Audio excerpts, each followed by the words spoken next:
Good morning everyone, respect principal, honorable chief guest, teachers, parents and all dear friends. First of all, I would like to wish you all a very happy Independence Day. My name is Hassan Khan. Today we all have gathered here to celebrate the Independence Day of our country.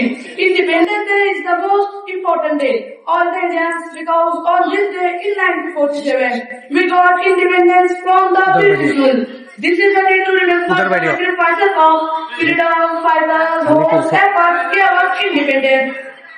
We got independence with the help of many freedom fighters like Mahatma Gandhi, Lal Bahadur Shastri, Bhagat Singh, Subhash Chandra Bose, Chandrasekhar Azad, and many other freedom fighters who are devoted their entire life for the freedom of our country. We are so lucky that our forefathers have given us a land of peace. We are so lucky that our fathers have given us a land of peace where we can enjoy life happily.